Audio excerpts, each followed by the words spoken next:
Chapter 8, Section 2, on the z-test for a mean.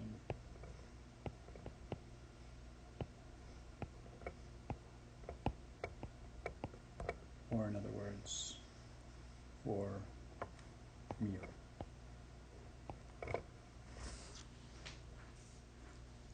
All right, now basically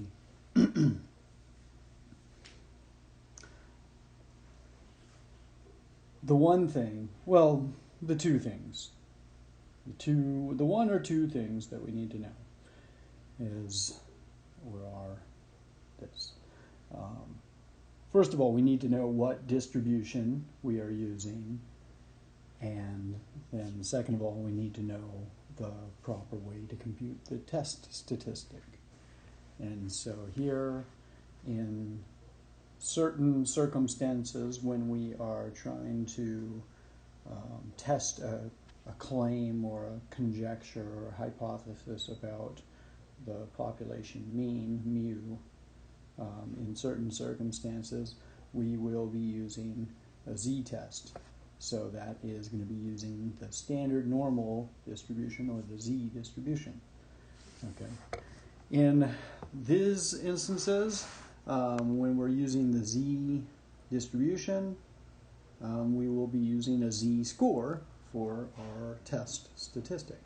So here the important formula to know is z is equal to, well, this is back from chapter 6, section 3, and then we used this throughout chapter 7, chi bar minus mu, all divided by sigma divided by the square root of n.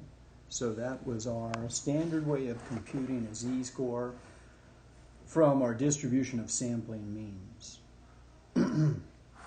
And of course, we were using the standard normal distribution.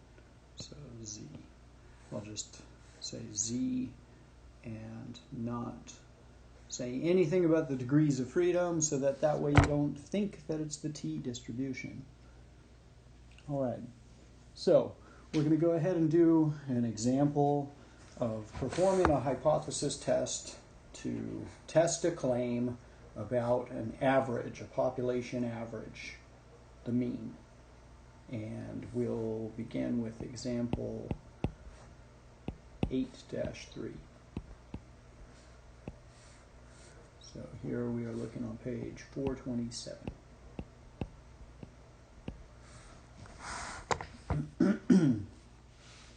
And let's read, and then we can determine how to proceed. So this example is pertaining to the ages of medical doctors.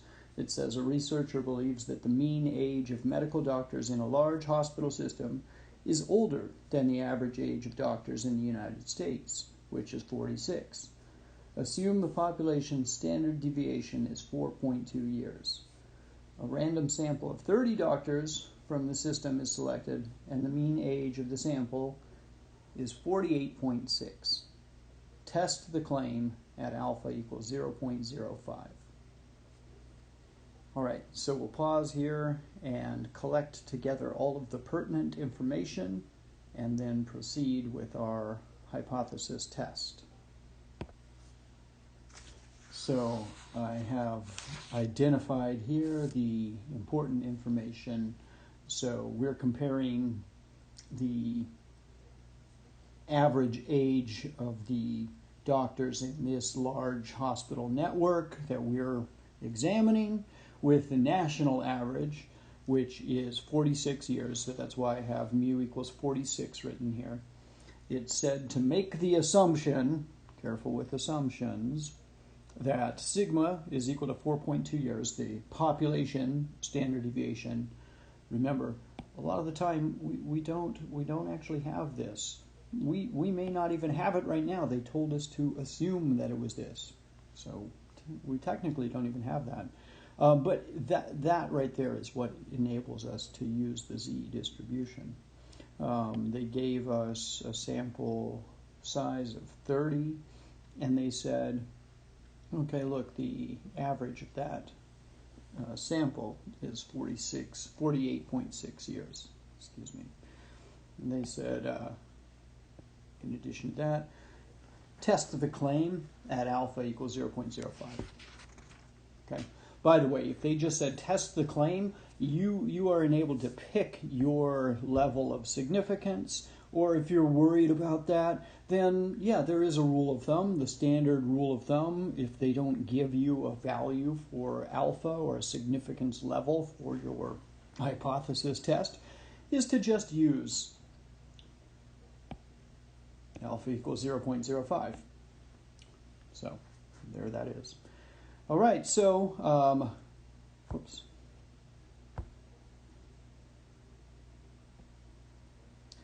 The next thing that we're going to do is we're going to go through the step-by-step process, one by one, of testing a statistical claim or performing a hypothesis test, which is step number one. We're going to write down our hypotheses.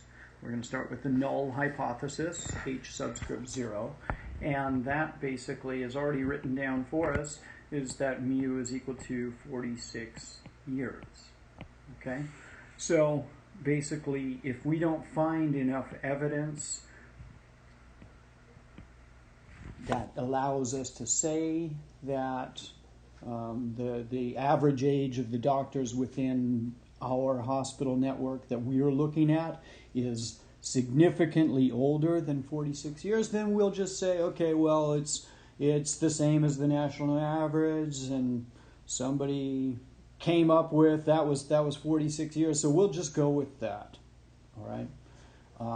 Now, keep in mind that the population average, mu, and the sample average that we took, this chi-bar right here, these are two very different things. All right, so what was the alternative hypothesis? Well, we have mu equals 46 years for our null hypothesis, and the claim is that it's more than 46 years. The researcher, she thinks that the average age of the doctors in this network is older than the average in the country. And so notice here, we're not actually using this value right here. We're not touching this one at all. 48.6, the sample average, that enters in nowhere in step one. This is only dealing with our population parameter, the population average, mu. Okay? On the one hand, we're saying it's equal to 46, and on the other hand, the alternative that we're interested in is that it's actually beyond 46. It's greater than 46 years. Okay? So H subscript 0, the null hypothesis, is always a statement of equality. And then H subscript 1, the alternative hypothesis, is always a statement of inequality. All right. And this, by the way, is the researcher's claim.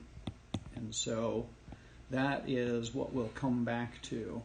All right. We'll look at the original language of the problem when it comes to time to summarize our results. In step 2, we're going to go ahead and sketch our distribution curve. All right. So it's the z distribution. So we're just going to draw an approximately bell-shaped curve. Right. This is going to be the standard normal distribution, so it's actually centered at the mean of 0.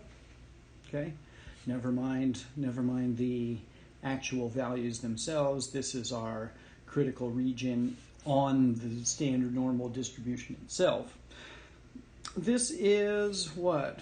This is going to be a right-tailed test. So our rejection region is going to be such. It's going to be the right tail. All the stuff underneath the right side of this is going to be equal to 0.05. And I'll just go ahead and fill in 0, 0, because remember what we're going to do. We're going to go to the table and find as close as we can get so that we can find our critical Z subscript alpha right here. Okay, so we'll pause a minute and do that. So we come up with positive this time. Remember, it's on the right, so it's positive 2.58. Okay, and that is step 2. We're going to refer back to this. So when we finish step 3, the result that we have here is going to be kind of re-plugged into our sketch in step 2. So let's go into this. In step 3, what is step 3? Step 3 is to compute the test value, or the test statistic. In this case, it's our Z value. So always try to write that down from memory. Z is equal to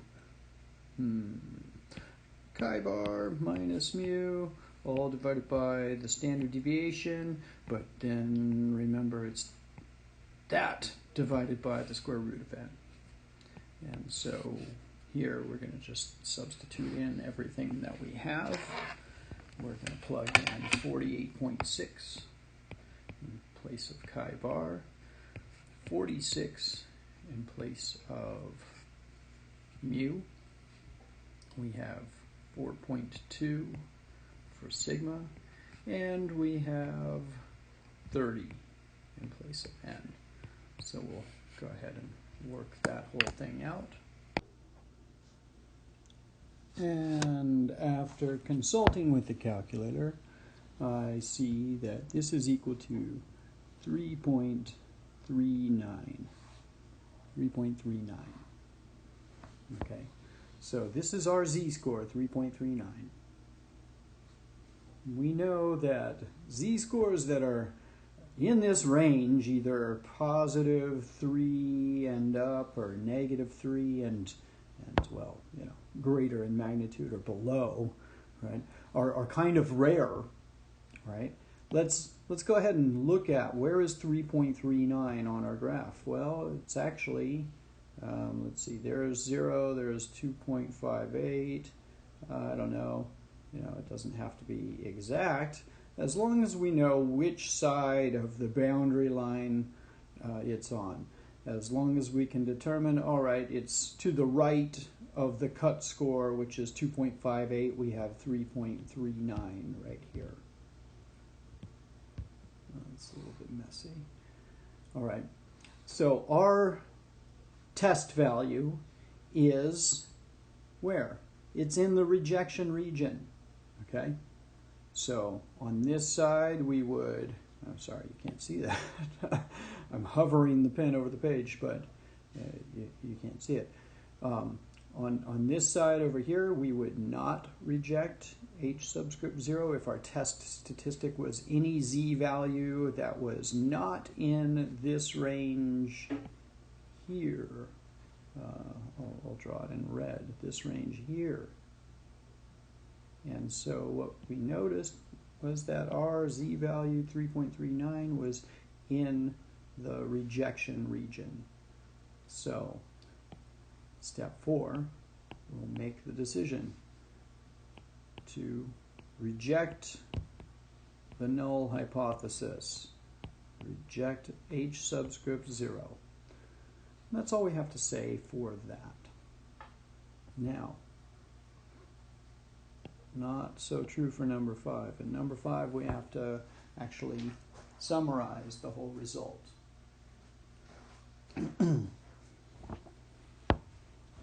And so remember, we have a kind of like a form fit answer that we can start our result with, or our summary with.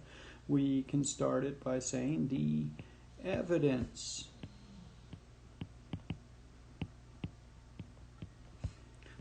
suggests, and then dot dot dot. Well, don't put dot dot dot. I'm just going to go back up to the top here and say what was the claim. Okay, the claim was that the average age was greater than 46 years. Mu is greater than 46 years. That was our claim. That was our alternative hypothesis. So since we rejected the null hypothesis, then that means we're basically going to assume the alternative hypothesis. The evidence suggests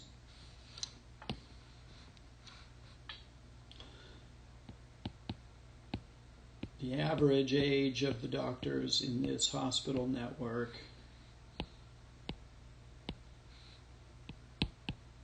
is greater than